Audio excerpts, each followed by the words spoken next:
అశోక్ వ్యక్తి అశోక్. అందువల్ల అశోక్ లాంటి వ్యక్తులు అనేవారు రేరు మాట మన సమాజంలో. ఎవరికాల స్వార్థంగా ఉన్న పరిస్థితుల్లో ఈ రోజున లేదు, నా దగ్గర పనిచేసే వాళ్ళు కూడా బయటికి వెళ్ళి కూడా మంచిగా అభివృద్ధి చెందాలి, అదేవిధంగా ఈ యొక్క దినోత్సవాలు కూడా భావితరాలకు అందించాలనే ఒక మంచి ఉద్దేశంతో, అదేవిధంగా ఏదైనా చిన్నగా తక్కువ ఫీజు అంటే పేద విద్యార్థులకు సంబంధించినటువంటి ఏదైనా రిక్రూట్మెంట్కి వెళ్తున్నారన్న ఆర్మీ లేదా డిఫెన్స్ రిక్రూట్మెంట్ వెళ్తున్నా సరే అశోక్ తన వంతు సాయం చేస్తూ ఉంటాడు. ఈ విధంగా అశోక్ లాంటి వాళ్ళని మనం మన ఎసెట్గా భావించాలి మన సమాజానికి. ఇటువంటి అశోక్ అనేవారు ఇటువంటి కార్యక్రమాలు మరిన్ని కార్యక్రమాలు నిర్వహిస్తూ జిమ్ క్రీడాకారుల్ని అదేవిధంగా భారత పౌరులు తీర్చిదిద్దారని ఆశిస్తూ నాకు ఈ చక్కటి అవకాశం ఇచ్చినందుకు అశోక్కి మరియు మీ అందరికి కూడా ప్రత్యేక ధన్యవాదాలు తెలియజేసుకుంటూ ముగిస్తున్నాను.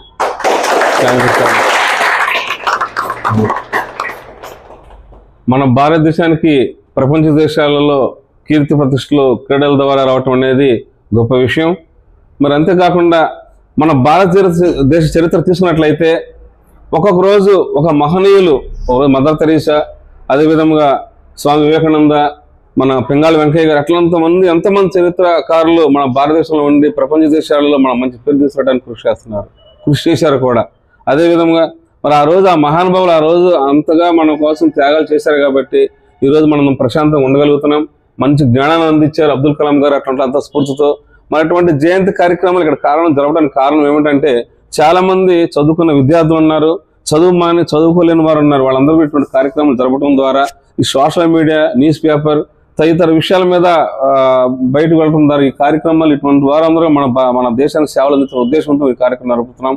మరి ఇటువంటి కార్యక్రమాలు నిర్వహించడానికి అన్ని విధాలుగా నన్ను సహాయ సహకరించినటువంటి మన పెద్దరాజు గారు, సిఏ గారు, కిషోర్ కుమార్ గారు, అదేవిధంగా ఎంతమంది పోలీసు ఉన్నత అధికారులు, నాగేశ్వర గారు అందరూ కూడా నన్ను ప్రోత్సహిస్తున్న ప్రత్యేక ధన్యవాదాలు తెలుపుకుంటూ, బహుశా జిమ్లో ఇటువంటి కార్యక్రమాలు జరుగుతున్నప్పుడు 5 నిమిషాలు 10 నిమిషాలు లేట్ అవ్వచ్చు, కానీ ఇది మీకు తెలుసుకోవాల్సిన ముఖ్యమైన విషయాలు. ఎందుకంటే రేపొద్దున ఎగ్జామ్స్ రాయొచ్చు, మీరు రేపొద్దున ఇంటర్వ్యూలకు వెళ్ళొచ్చు, ఏదైనా డిబేట్లో పాల్గొవచ్చు. నేను చదువుకున్నది చాలా తక్కువ అయినప్పటికీ నేను పెద్ద వాళ్ళతో మాట్లాడి భగవంతుడు ఇచ్చిన అవకాశాలు నాకు చాలా ఉన్నాయి. డైరెక్ట్ మినిస్టర్లతో కలవాల్సిన అవకాశాలు నాకు చాలా వచ్చాయి కూడా, ఇంటర్వ్యూలు వచ్చాయి. నేను ఎవరు చెప్పుకోను, సామాన్యంగా సాధ్యపడి చిన్నతనంగా ఉంటాను. కానీ ఏదో ఒక రోజు మీ పెన్ను పేపర్ కూడా ఎగ్జామ్ రాస్తున్నప్పుడు, ఒక డిబేట్లప్పుడు లేదా ఇంటర్వ్యూలప్పుడు ఖచ్చితంగా సార్లు మాట్లాడినటువంటి కొన్ని విషయాలు కావచ్చు, నేను చెప్పినట్టు కొన్ని డేట్లు కూడా ఖచ్చితంగా మీకు గుర్తు వస్తాయి. కాబట్టి మీరు అభివృద్ధి చెందాలనే ఉద్దేశంతో, మీకు ఒక మంచి దేశ జ్ఞానం రావాలనే ఉద్దేశంతో మీ యొక్క కార్యక్రమం నిర్వహిస్తున్నాం.